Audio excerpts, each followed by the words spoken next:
go to your top, draw a straight line from this pressure point right here, number 3 pressure point. You're going to draw a straight line right down toward that ball. You are going to deliver that pressure right down into that ball and through the ball. Not just to the ball, but through the ball. Just like in javelin throwing. They got this javelin here and they throw through the point.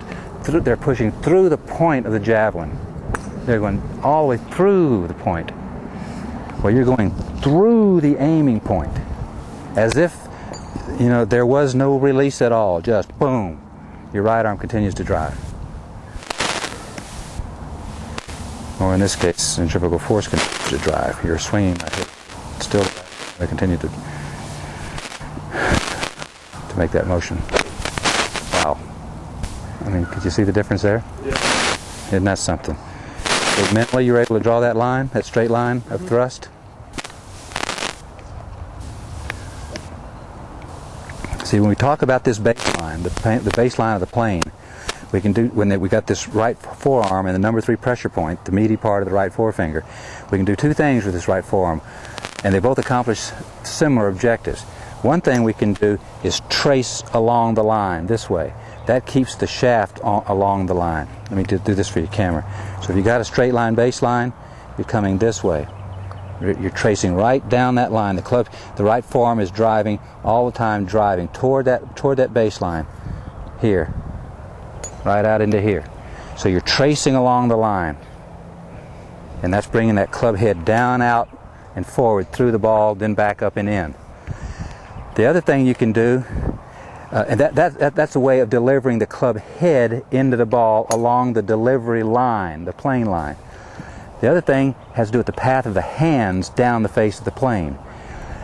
And that's where you draw this line from your number 3 pressure point right down that ball, and you direct that line of thrust at that ball just as if you were had a stone here and you're going to throw a stone right at that ball.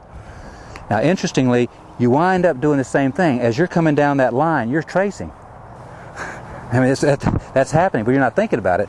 But as you go right toward it, that hand is moving down the plane. You're tracing, but you're doing more than that. You are directing your thrust at a very specific point on that line, namely, in this case, the ball.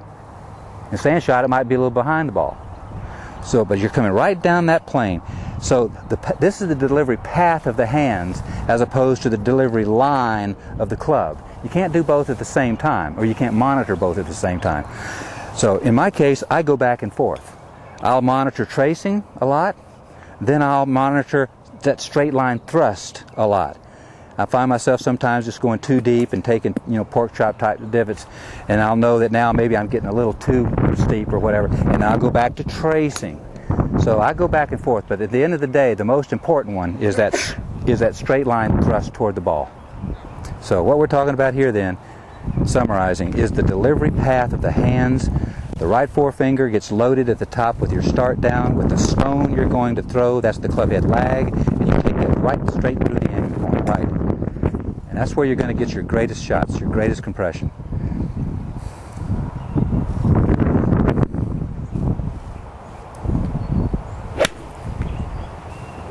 Different, isn't it?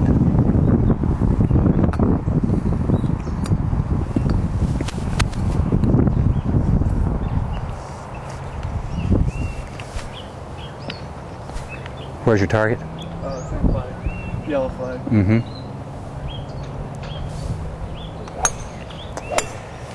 Which flag? Second yellow one. The one to the far left of the green? Yeah. All right, hang on a second. We got it kind of set up right of that. I mean, somehow or another we're getting kind of catty-cornered. That's why I work so hard down there getting our angles right. So aim a little bit more left. Yeah, that's right. Now you're on it.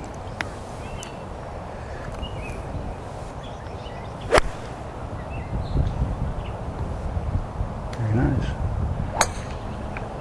Wonderful shot, right at it, long way. Lost the down. You didn't have quite the down, right? I didn't. All right.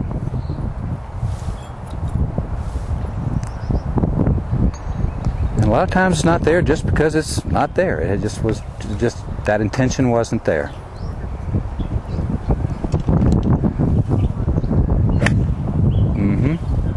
also, you get off plane a little bit, and you have to throw the club.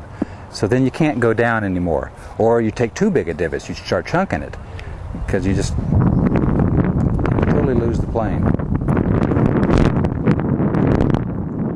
So it's a combination, very delicate combination. Flat left wrist, controlling the club face. The club head lag pressure point, right forefinger, controlling the club head. And the right forearm and number 3 pressure point, controlling the club shaft. To the extent you lose one, you lose them all. You lose a little lag pressure, you got to throw it. You got to throw it. You have to bend your left wrist. Bend your left wrist, you go off plane. So they all work together. I just did that. All right, I'm doing some of this for the camera, not so much for that's for later.